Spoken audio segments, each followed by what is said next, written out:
जय हिंद दोस्तों, welcome to our YouTube channel Anuj Ranjan 06 centre में आपका स्वागत है।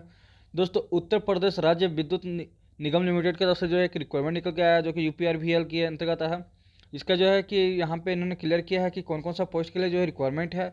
आप यहाँ पे देख सकते हैं, यहाँ पे इन्होंने 3 पोस्ट के लिए जो कि रिक्वायरमेंट निकाला है। वो कौन कौन सा है, तो ये जो है कि mechanical, electrical and instrument mechanic वालों के लिए जो है कि यहाँ पे रिक्वायरमेंट निकाला हुआ है। यहाँ पे इन्होंने क्लियर किया है। अगर पोस्ट की डाट बात करें कि कभी इन्होंने रिक्वायरमेंट ओपन की है, तो 8/7/2022 को, यानी कि 8 जुलाई 2022 को जो है कि इन्होंने फॉर्म ऑन किया है। तो आप जो है कि फॉर्म भर सकते हैं। तो चलिए इसके बारे में क्या क्या एज क्राइटेरिया है, कौन कौन से लोग फॉर्म भर सकते हैं, इसके बारे में जो है कि हम लोग डिस्कस करते हैं। हाँ, तो यहाँ पे जो है कि इन्होंने सारे डिटेल्स यहाँ पे इन्होंने क्लियर किया है। देख सकते हैं यहाँ पे उत्तर प्रदेश राज्य विद्युत उत्पादन निगम लिमिटेड की तरफ से जो एक रिक्वायरमेंट निकल के आया है, जो कि विज्ञापन संख्या की अगर बात की जाए तो U48 UPRV USA 2022, ठीक है। यहाँ पे इन्होंने अपना जो है विज्ञापन संख्या भी सामने जो है प्रदर्शित किया है। उसके बाद जो है कि यहाँ पे इन्होंने क्लियर किया है कि ये जो है कि उत्तर प्रदेश राज्य विद्युत निगम लिमिटेड है, तो अनारक्षित, अनुसूचित जाति, अनुसूचित जनजाति एवं अन्य पिछड़ा वर्ग, नन क्रिमिलिय, आर्थिक रूप से कमजोर, EWS एवं अन्य क्षैतिक आरक्षण श्रेणी के समूह ग्रुप सी के लिए जो कि रिक्त पदों पर सीधी भर्ती माध्यम से प्रतियोगिता परीक्षा जो है कि ये जो सीधी भर्ती है, प्रतियोगिता परीक्षा के माध्यम से जो है कि चयन हेतु आधारित निर्धारित योग्यता रखने वाले भारतीय नागरिकों को आवेदन ऑनलाइन माध्यम के द्वारा जो है कि आमंत्रित किया गया है। जिसमें जो है कि इन्होंने क्लियर किया है कि ST SC OBC जनरल जो भी हैं, वो सारे लोग हैं जो कि इसमें फॉर्म अप्लाई कर सकते हैं। वो भी जो है कि इंडियन प्रॉपर इंडियन है, वही लोग सिर्फ इसमें फॉर्म भर सकते हैं। तो यहाँ पे हम लोग बात कर सकते लेते हैं कि किस ट्रेड में कौन कौन से ट्रेड में कितने सीट हैं, कौन से कैटेगरी में जो है कि फॉर्म हम लोग को फिल करना, हम लोग किस कैटेगरी के अंतर्गत जो है कि पे लेवल क्या होगा, ये सब हम लोग देख लेते हैं। तो यहाँ पे पदनाम की बात करते हैं, तो पदनाम जो है कि हमारा वो है टेक्नीशियन ग्रेड 2। टेक्नीशियन ग्रेड 2 का जो कि यहाँ पे देख सकते हैं कि इन्होंने पदनाम दिया हुआ है। तो और यहाँ पे जो कि कौन कौन से ट्रेड होते हैं, पद कोड जो है कि 3 तरह का कोड बांटा है, 01, 02 एंड 03। तो 01 कोड में क्या है, तो उसमें देख सकते हैं यांत्रिक, यानी कि फीटर वालों के लिए जो है कि 01 कोड का है यूज़ किया गया। इसमें सीट की अगर बात करें तो अनरिजर्व वालों के लिए कि टोटल 30 सीट है। ये अनरिजर्व में कौन कौन से आएंगे, तो उत्तर प्रदेश के वासी जो है कि अनरिजर्व में जो भी हैं जनरल कैटेगरी में वो आएंगे, प्लस अदर स्टेट वाले जो भी अदर स्टेट वाले हैं वो सारे जो है कि अनरिजर्व के अंतर्गत ही आएंगे। वहीं OBC वाले जो है कि टोटल नंबर ऑफ पोस्ट 1 है, जो कि ये सिर्फ यूपी वालों के लिए के हैं। ये सिर्फ कहला वैल्यू मिलेगा, उनको छूट मिलेगा।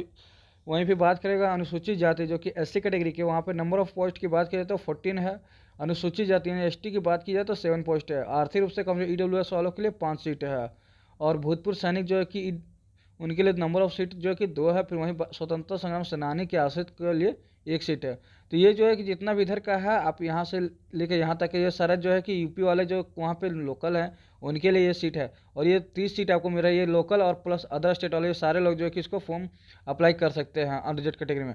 वहीं बात की जाए कि विद्युत की यानी कि इलेक्ट्रीशियन की कोड नंबर 2 में, तो टोटल नंबर ऑफ सीट जो है कि यहाँ पे अनरिजर्व जो है कि 56 सीट दिया गया है, जो कि इसमें कोई भी अप्लाई कर सकता है, यूपी वाले भी और अदर वाले स्टेट वाले भी। वहीं OBC जो कि 16 पोस्ट है, SC 24 है, ST 3 सीट है, और वहीं आर्थिक रूप से EWS के वाले के लिए 11 सीट है। भूतपूर्व सैनिक के लिए 6 सीट है, और स्वतंत्रता संग्राम के सेनानियों के आश्रितों के लिए जो है कि 2 सीट है। वहीं इंस्ट्रूमेंट मैकेनिक की अगर बात की जाए तो इंस्ट्रूमेंट मैकेनिक में जनरल वालों के लिए एक भी सीट नहीं है, और OBC वालों के लिए 5 सीट है। फिर SC वालों के लिए 5 है, ST वालों के लिए 1 है, और EWS वालों के लिए 1 है। और भूतपूर्व सैनिकों के लिए 1 भी सीट नहीं है, और वहीं स्वतंत्रता संग्रामियों के लिए 1 भी सीट नहीं है। तो ये जो है कि किस स्टेट में कितना सीट है उसके बारे में हमने देख लिया। अब जो है कि यहाँ पे देख लेते हैं कि कौन कौन से लोग यहाँ पे अप्लाई कर सकते हैं, कैसे कर सकते हैं। तो इन्होंने ये क्लियर किया है कि उक्त पदों पर आरक्षण उत्तर प्रदेश राज्य के मूल निवासियों को ही प्राप्त, जो है कि मूल निवासी जो उत्तर प्रदेश के मूल निवासी, उन्हें जो कि आरक्षण के अंतर्गत रखा जाएगा। उत्तर प्रदेश के अभ्यर्थी अनारक्षित वर्ग के अंतर्गत आवेदन कर सकते हैं। अनदर जो स्टेट वाले हैं जो कि वो रिजर्व कैटेगरी में आवेदन कर सकते हैं।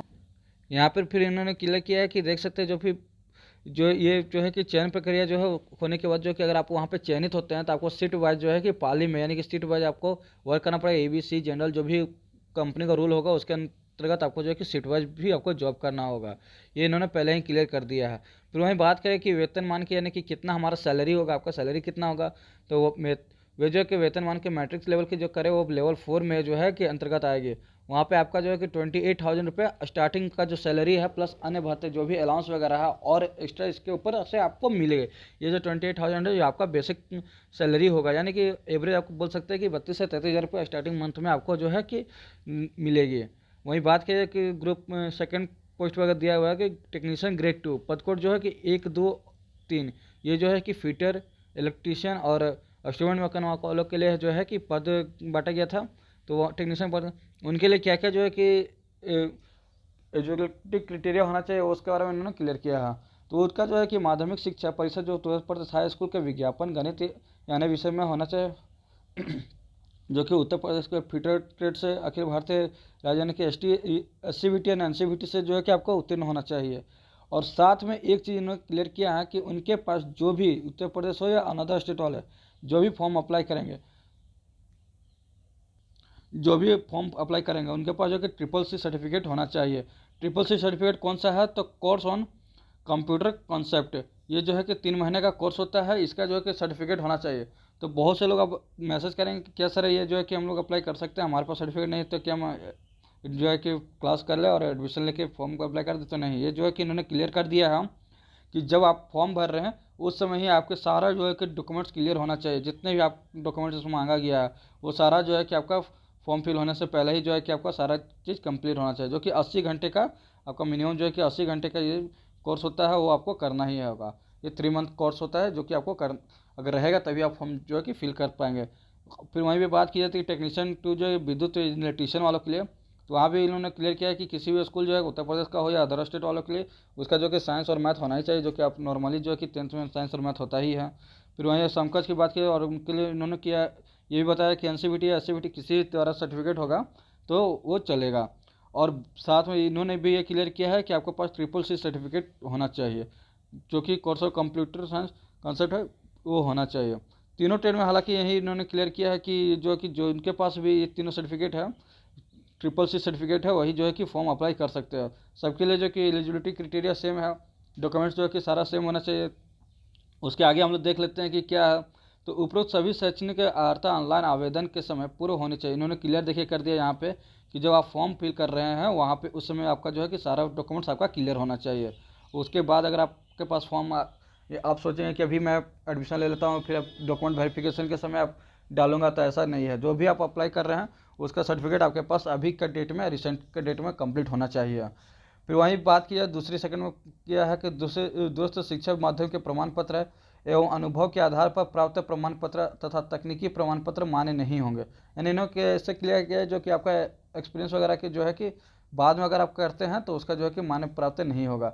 इन्होंने आवेदन कैसे करना है तो उसको जो है कि अलग अलग जो है कि ऑनलाइन आवेदन करने वाला आवेदन हाई स्कूल परीक्षा उत्तीर्ण होने के साथ साथ हाई स्कूल परीक्षा में गणित एवं विज्ञान विषय में अलग अलग उत्तीर्ण होना अनिवार्य है। जो ये तो खैर नॉर्मल है कि जो कि आपका मैथ और साइंस में जो है कि अलग अलग आप लोग का जो है कि एग्ज़ाम होता है, उसके लिए जो कि अलग अलग आपको लोगों को पास होना है।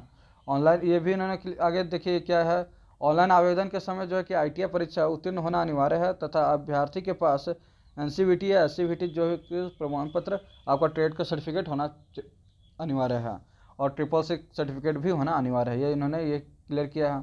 फिर वहीं आयु की बात करें, आयु सीमा में कितने वर्षों तक अप्लाई कर सकते हैं, कौन से लोग अप्लाई नहीं कर सकते हैं, तो इन्होंने क्लियर किया है कि 1/7/2022 से जो कि काउंट की जाएगी। मिनिमम जो है कि आपका 18 साल होना चाहिए और अधिकतम 40 साल होना चाहिए।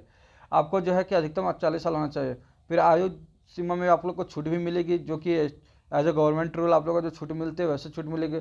और यहाँ पे इन्होंने एक्ट जो अप्रेंटिसशिप एक्ट जो है कि 1961 के अंतर्गत जो है कि एक प्रशिक्षण प्राप्त अभ्यर्थी को निगम में सीधी भर्ती के पदों पर चयन परीक्षा में प्रतिभागी करने के लिए नियमों को वरीयता प्रदान की जाएगा। अगर वो जो अप्रेंटिसशिप करता है तो उनका जो है कि डायरेक्ट उनको सीधी भर्ती के लिए जो है कि ऑप्शन मिलता है। हाँ, फिर वहीं पे छूट की बात की जाए कि एज कितने छूट की है, तो वहाँ पे जो कि SC ST वालों के लिए जो कि 5 साल का छूट दिया गया है और OBC वालों के लिए 3 साल का छूट दिया गया। वहीं जो है कि अनदर वालों के लिए भी जो है कि वहाँ पे छूट दिया गया है।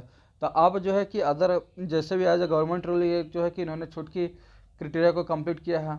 जो भी अभ्यर्थी अप्रेंटिसशिप एक्ट यहाँ पे और बताया कि अप्रेंटिसशिप एक्ट 1961 के अंतर्गत अप्रेंटिसशिप किए हों, अधिकतम आयु सीमा में छूट अप्रेंटिसशिप अवधि या 1 वर्ष से जो भी कम हो अनुमान्य होगा। ये भी यानी कि अप्रेंटिस जिसका रहेगा उनको जो है कि छूट और भी एक्स्ट्रा मिलेगा। फिर शैक्षणिक श्रेणी आरक्षित श्रेणी की अगर बात की जाए तो केवल एक ही छूट हो जो कि अधिकतम लाभ हुआ, यानी कि अगर आप स्वतंत्रता सेनानी और तो आप उसको उसके अंतर्गत आपको मिलेगा। ओबीसी हैं तो आप उसको उसके अंतर्गत आपको छूट मिलेगा। ये सारा जो है कि क्राइटेरिया बांटा गया कि किसको छूट मिलेगा किसको छूट नहीं मिलेगा, ये तो आप लोग को हमने क्लियर कर ही दिया। फिर यहाँ पे बात कर सकते हैं, यहाँ पे देखिए इन्होंने किया है आवेदन शुल्क। जो आप फॉर्म फिल करेंगे तो उसका क्या चार्ज होने वाला है। तो यहाँ पे आप देख सकते हैं टेक्नीशियन ग्रेड 2 का जो पद कोड 1, 2 और 3 है, यानी कि फिटर, इलेक्ट्रीशियन और इंस्ट्रूमेंट मैकेनिक वालों के लिए, उनका जो है कि नंबर को फॉर्म फिल करने के बाद की तो अनुसूचित जाति ST एंड SC वालों के लिए जो है, जो कि उत्तर प्रदेश के मूल निवासी हैं, उनके लिए जो है कि 826 रुपये लगेगा, जो कि GST इंक्लूडेड रहेगा, GST सहित। यानी कि इसको 826 रुपये से ऊपर आपको एक भी GST के रूप में आपको एक भी पैसा नहीं देना है। और वहीं अन्य श्रेणी वालों के लिए बात की जाए कि जो भी अनरिजर्व है या फिर अदर स्टेट वाले हैं जो भी फॉर्म फिल करेंगे, उनको जो है कि 1180 रुपये जो है कि फॉर्म का देना पड़ेगा। तो हालांकि ये तो काफ़ी महंगा है, बट जो भी है कि जॉब लेना है तो आप लोगों को ये करना पड़ेगा। आप कैसे फॉर्म फिल ये पेमेंट कर सकते हो उसका बारे में क्लियर किया है कि आप जो है कि net banking, debit card, credit card या फिर नेट बैंकिंग के द्वारा आप जो है कि आप फॉर्म अप्लाई ये पैसा जमा कर सकते हैं। आप जो है कि उसका ऑफिशियल वेबसाइट www.uprvunl.org पे जो है कि आप लोग जो है कि वहाँ पे आप लोग आवेदन करके वहाँ पे आप लोग फीस भर सकते हैं। ये इन्होंने क्लियर किया है। वहीं अगर आगे बात की जाए कि हरते आने प्रमाण पत्रों की, तो कब जो है कि प्रमाण पत्र क्या होना चाहिए, तो ऑनलाइन अभ्यर्थी द्वारा ऑनलाइन आवेदन पत्र में उपलब्ध कराई गई सूचना के आधार पर कंप्यूटर आधारित परीक्षा की CBT लिया जाएगा। और जो है कि आपको सम्मिलित डॉक्यूमेंट्स परीक्षण के अंत सम्मिलित किया जाएगा और मात्र कंप्यूटर आधारित CBT अभिलेख परीक्षा होगा, उसका डॉक्यूमेंट वेरिफिकेशन है।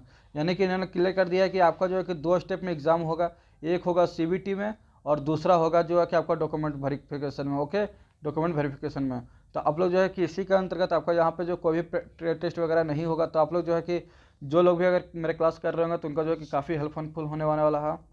फिर वहीं बात की जाए कि आगे इन्होंने जो है कि कैसे फॉर्म फिल करना है, उसके आधारित जो है कि इन्होंने सारा ID क्या आपके पास होना चाहिए, फोटो कौन कौन सा 2 फोटो लगेगा और क्या क्या जो है कि वो सारे जो है कि आप लोग यहाँ पे देख सकते हैं। तो आप लोग जो है कि ये सारे जो है कि फॉर्म क्राइटेरिया आप लोग जो कि इसको अच्छे से देख लीजिए। फिर यहाँ पे देख सकते हैं कि इन्होंने प्रमाण पत्र का जो कि किया है कि अगर आप कहीं भी सरकारी या सरकारी जो भी गवर्नमेंट, सेमी गवर्नमेंट या फिर प्राइवेट कहीं भी अगर आप वर्क कर रहे हैं तो आपको वहाँ का NOC जो है कि प्रस्तुत करना पड़ेगा आपको फॉर्म अप्लाई करने का समय। फिर वहीं वैवाहिक स्थिति में अगर आप एक पुरुष या पुरुष महिला अभ्यर्थी हैं जो कि एक से अधिक जीवित पति या पत्नी रखे हैं, मतलब शादी किए हुए हैं, तो उनका जो है कि फॉर्म नहीं लिया जाएगा, वो जो कि आवेदन नहीं कर सकते, इन्होंने पहले ही क्लियर कर दिया है। फिर यहाँ पे देख सकते हैं चयन प्रक्रिया के बारे में इन्होंने क्लियर किया है कि CBT एग्जाम होगा, फिर से आपका जो कि कंप्यूटर पर CBT एग्जाम होगा, प्लस आपका जो है कि डॉक्यूमेंट वेरिफिकेशन होगा। दूसरे चरण में जो है कि आपका अभिलेख डॉक्यूमेंट वेरिफिकेशन के हेतु आमंत्रित किया जाएगा। नेक्स्ट यहाँ पे देख सकते हैं कि फॉर्म एग्जाम कैसे होगा। तो ये जो है कि टोटल पद जो है कि EBS फर्स्ट, सेकंड और थर्ड वालों के लिए जो कि टोटल नंबर ऑफ पोस्ट जो कि 200 मार्क्स का जो है कि एग्ज़ाम होगा। ये जो है कि और जो है कि 50 नंबर का पार्ट 1 में देखो 10 आप लोग का 150 क्वेश्चन का जो है कि ऑब्जेक्ट टाइप क्वेश्चन होगा, जो कि सिलेबस ऑफ ITI मतलब अगर आप फिटर का है तो फिटर से पूछा जाएगा, इलेक्ट्रीशियन का तो इलेक्ट्रीशियन से, इंस्ट्रूमेंट मैकेनिक का है तो इंस्ट्रूमेंट मैकेनिक से आपको पूछा जाएगा। ऑब्जेक्टिव मार्क्स भी ये नेगेटिव मार्क्स भी रहेगा, 0.25 मार्क्स का जो है कि नेगेटिव डिडक्शन रॉन्ग आंसर का रहेगा। ये इन्होंने क्लियर कर दिया है। तो ये सारा जो है कि आप लोग का नॉर्मल, बाकी सारा जो है कि आपका जो है कि सिंपल जो है कि क्राइटेरिया दिया है। कब से कब है तो देख सकते हैं कि फॉर्म ओपनिंग होने का, यानी कि फॉर्म जो फिल होगा वो 12 जुलाई 2022 से लेकर 5 अगस्त 2022 तक जो है कि आपका फॉर्म फिल होगा। और जो भी इस डेट के अंतर्गत ही आपको जो है कि सारा डॉक्यूमेंट्स आपका होना चाहिए। आप अगर चाहेंगे कि CCC का जो कि सर्टिफिकेट हम इसके बाद ले, तो ये जो है कि डॉक्यूमेंट वेरिफिकेशन के समय तक हम सबमिट करें, तो ऐसा नहीं है, जो कि आपको फॉर्म फिल करने से पहले आपका जो है कि सारा सर्टिफिकेट होना चाहिए। वहीं जो कि एग्ज़ाम फ़ी की अगर बात की जाए कि कैसे करना है, तो हमने बता दिया था कि banking, credit card, debit card वगैरह या फिर नेट बैंक से आप कर सकते हैं। तो ये जो है कि 12 जुलाई से लेकर 5 अगस्त के बीच में ही आपका जो है कि आपका पेमेंट लिया जाएगा। तो पेमेंट कैसे करना है, इसको ऑफिशियल साइट पे जाके आप लोग को जो है कि पेमेंट करना। और बाकी ये जो इतना भी है वो सारा जो है कि हिंदी और इंग्लिश को ही डॉक्यूमेंट जो है कि क्लियर किया है, तो एक सिंपल है। तो आप लोग जो है कि जल्द से जल्द फॉर्म अप्लाई करें, और जो भी क्लास करना चाहते हो वो हमारे जो है कि चैनल पे क्लास कंटिन्यू कर सकता है। अभी हालांकि ONGC का प्रिपरेशन चल रहा है और अदर एग्ज़ाम का भी प्रिपरेशन चल रहा है, तो आप लोग जो है कि ज्वाइन कर सकते हैं। चलिए मिलते हैं नेक्स्ट वीडियो में। अगर वीडियो पसंद आएगा तो कृपया वीडियो को लाइक कर चैनल को सब्सक्राइब कर लीजिएगा।